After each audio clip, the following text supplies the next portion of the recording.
आज है 24 मार्च 2026 दिन मंगलवार। नमस्कार, स्वागत है आपका डीजे न्यूज लाइव में। चलिए देखते हैं देश और दुनिया की बड़ी खबरें। सबसे पहले आप यह खबरें कहां से देख रहे हैं हमें कमेंट करके जरूर बताएं। साथ ही हमारे यूट्यूब चैनल को लाइक और सब्सक्राइब करना बिल्कुल ना भूलें।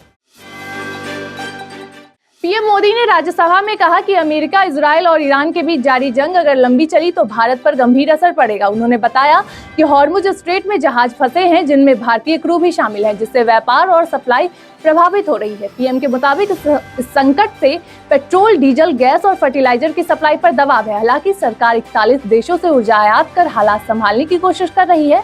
भारत शांति और बातचीत का समर्थन कर रहा है और दुनिया के कई देशों से लगातार संपर्क में है। उन्होंने यह भी कहा कि अब तक 3,75,000 से ज्यादा भारतीयों को सुरक्षित वापस लाया जा चुका है, लेकिन अगर संकट लंबा चला तो अर्थव्यवस्था और सप्लाई पर बड़ा असर पड़ सकता है। दिल्ली की सीएम रेखा गुप्ता ने 2026-27 के लिए 1 लाख करोड़ से ज्यादा का बजट पेश किया है, जिसे ग्रीन बजट का नाम दिया गया है। इसमें 21% हिस्सा पर्यावरण सुधार के लिए रखा गया है। एजुकेशन के लिए बड़ा ऐलान किया गया है। 10वीं में मेरिट लाने वाले बच्चों को लैपटॉप दिए जाएंगे, जबकि 9वीं की छात्राओं को फ्री साइकिल मिलेगी। इंफ्रास्ट्रक्चर के लिए पीडब्ल्यूडी को 5,921 करोड़ रुपए दिए गए हैं। इसके अलावा सड़क सुधार, बिजली, पानी और झुग्गी विकास के लिए भी हजारों करोड़ का प्रावधान किया गया। हालांकि बजट पेश होने से पहले विधानसभा को बम से उड़ाने की धमकी मिली, लेकिन जांच में कुछ संदिग्ध नहीं मिला और सत्र बाद में शुरू हुआ। हिमाचल के हजारों किसान और बागबान दिल्ली के रामलीला मैदान में इकट्ठा हुए और जन आक्रोश रैली निकली। उनका विरोध केंद्र सरकार की अमेरिका के साथ संभावित ट्रेड डील के खिलाफ है। किसानों का कहना है कि अगर सेब पर इंपोर्ट ड्यूटी 50% से घटाकर 25% कर दी गई तो विदेशी सेब सस्ते हो जाएंगे और स्थानीय किसानों को भारी नुकसान होगा। इस फैसले से करीब 5500 करोड़ रुपए का सेब उद्योग प्रभावित हो सकता है, जिससे लाखों लोगों की आजीविका पर खतरा मंडरा रहा है। किसानों ने श्रम कानूनों और मनरेगा से जुड़े मुद्दे को भी उठाया। इजरायल, अमेरिका और ईरान के बीच चल रहे युद्ध जैसे हालात ने दुनिया भर में चिंता बढ़ा दी है। इसी को देखते हुए भारत में रक्षा मंत्री राजनाथ सिंह ने एक हाई लेवल मीटिंग बुलाई। इस बैठक में तीनों सेनाओं के प्रमुख, रक्षा मंत्रालय के अधिकारी और सुरक्षा एजेंसियों के प्रतिनिधि शामिल हुए। मीटिंग में सीमा सुरक्षा, समुद्री सुरक्षा और एयर डिफेंस और ऑपरेशनल तैयारियों पर विस्तार से चर्चा हुई। रक्षा मंत्री ने साफ कहा कि भारत अपनी संप्रभुता और सुरक्षा के लिए पूरी तरह से तैयार है और किसी भी चुनौती का सामना करने में सक्षम है। इससे साफ है कि भारत अंतर्राष्ट्रीय हालात पर लगातार नजर बनाए हुए है और हर स्थिति के लिए तैयार है। उत्तर प्रदेश में गैस सिलेंडर की किल्लत अब आम लोगों की जिंदगी पर भारी पड़ रही है। हापुड़ में एक 35 साल का युवक घंटों लाइन में खड़ा था, तभी अचानक उसे हार्ट अटैक आ गया और वह जमीन पर गिर पड़ा। मौके पर मौजूद लोगों ने सीपीआर देकर जान बचाने की कोशिश की और उसे अस्पताल पहुंचाया गया। दूसरी तरफ कानपुर से कई मामले सामने आ रहे हैं। ओटीपी मिलने के बावजूद सिलेंडर नहीं मिल रहा, एजेंसियों के चक्कर लगाने पड़ रहे हैं और रोजाना आने जाने में पैसे खर्च हो रहे हैं। हालांकि प्रशासन दावा कर रहा है कि गैस की कोई कमी नहीं है, लेकिन जमीनी हकीकत कुछ और ही कहानी बयां कर रही है। पिछले 15 दिनों से लोग भारी परेशानी झेल रहे हैं। अमेरिकी राष्ट्रपति ट्रंप ने भले ही ईरान पर कुछ समय तक हमले रोकने की बात कही हो, लेकिन जमीनी हालात कुछ और ही कहानी बता रहे हैं। ईरान के सरकारी मीडिया के मुताबिक तेहरान के इमाम अली अस्पताल पर अमेरिका और इजरायल ने संयुक्त हमला किया है। इस हमले में अस्पताल का ओपीडी, इमरजेंसी और लैब पूरी तरह तबाह हो गई। अस्पताल शहर का इकलौता बड़ा मेडिकल सेंटर था, इसलिए मरीजों को तुरंत दूसरे शहरों में शिफ्ट करना पड़ा। एक बच्चे की मौत की खबर सामने आई है। हालांकि बड़े पैमाने पर नुकसान की खबर सामने नहीं आई है। ईरान ने इसे सीधा युद्ध अपराध बताया है और अंतर्राष्ट्रीय कानून के उल्लंघन का आरोप लगाया है।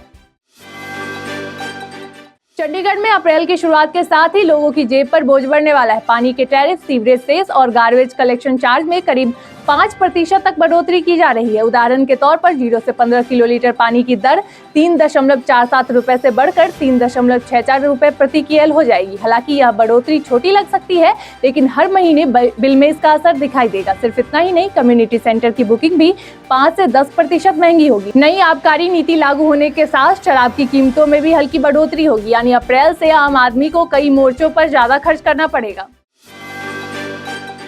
हिमाचल प्रदेश की वित्तीय स्थिति अब राष्ट्रीय बहस का मुद्दा बन चुकी है। कर्नाटक विधानसभा में बजट चर्चा के दौरान विपक्ष ने हिमाचल का उदाहरण देकर चेतावनी दी कि ज्यादा सब्सिडी देने से आर्थिक दबाव बढ़ सकता है। हिमाचल में हाल ही में सरकार ने वित्तीय संकट के चलते मुख्यमंत्रियों और विधायकों की सैलरी का कुछ हिस्सा अस्थायी रूप से रोक दिया है। इसके अलावा राज्य का बजट भी पिछले साल के मुकाबले घटाया गया है। वहीं सरकार का कहना है कि केंद्र से मिलने वाली वित्तीय सहायता में कटौती के कारण यह स्थिति बनी है। इस पूरे मुद्दे ने देश में राज्यों की आर्थिक नीतियों पर नई बहस छेड़ दी है।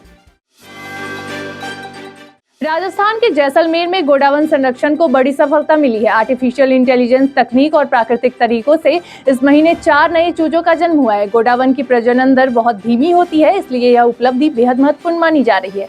अब संरक्षण केंद्रों में इनकी कुल संख्या बढ़कर 72 हो गई है। विशेषज्ञों का मानना है कि यह तकनीक भविष्य में इस दुर्लभ पक्षी को विलुप्त होने से बचाने में गेम चेंजर साबित हो सकती है।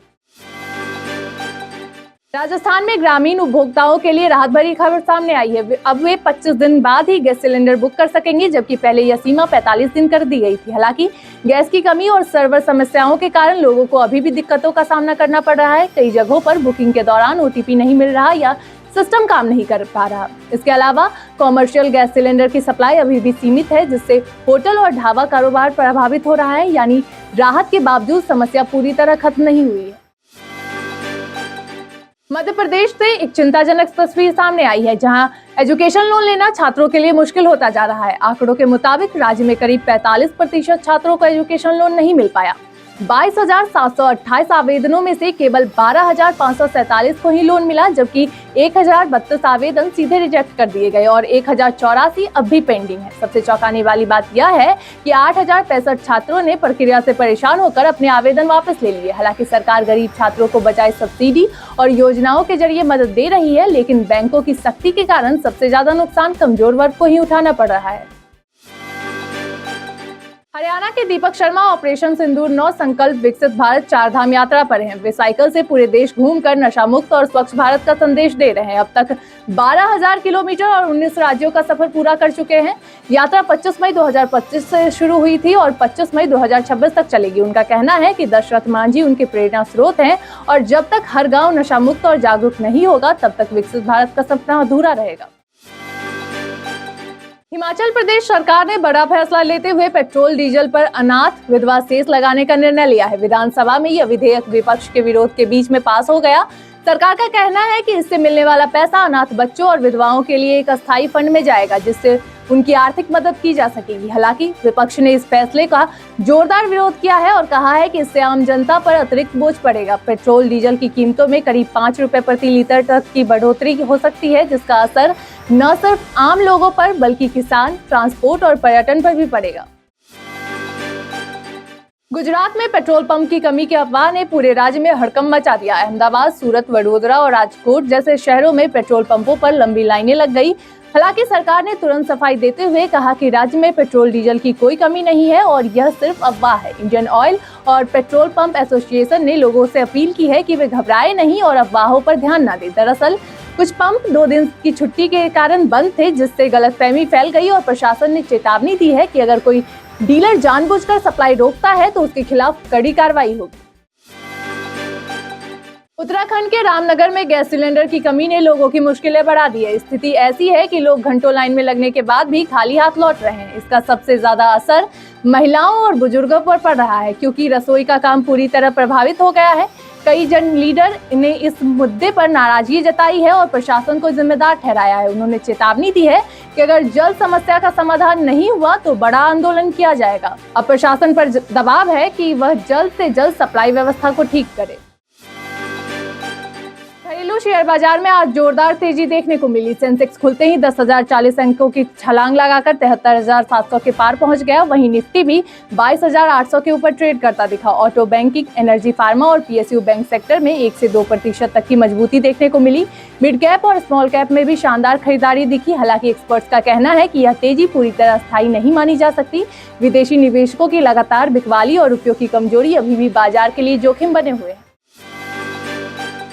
ग्लोबल तनाव के बीच आज सोने और चांदी की कीमतों में बड़ी गिरावट देखने को मिली। MCX पर सोना करीब 1691 रुपए टूटकर 1,37,000 रुपए प्रति 10 ग्राम पर आ गया। वहीं चांदी में भी जोरदार गिरावट आई और यह करीब 4,062 रुपए गिरकर 2,16,000 रुपए प्रति किलो तक पहुंच गई। अंतर्राष्ट्रीय बाजार में भी सोना $4300 प्रति औंस के आसपास फिसल गया है। एक्सपर्ट्स का कहना है कि अगर हालात ऐसे ही बने रहे तो आने वाले दिनों में कीमतों में और उतार चढ़ाव देखने को मिल सकता है। तो ये थी आज की फटाफट बड़ी खबरें। अगर आपको ये न्यूज़ पसंद आई हो तो वीडियो को लाइक, शेयर और सब्सक्राइब जरूर करें और बेल आइकन को प्रेस करना बिल्कुल ना भूलें। धन्यवाद।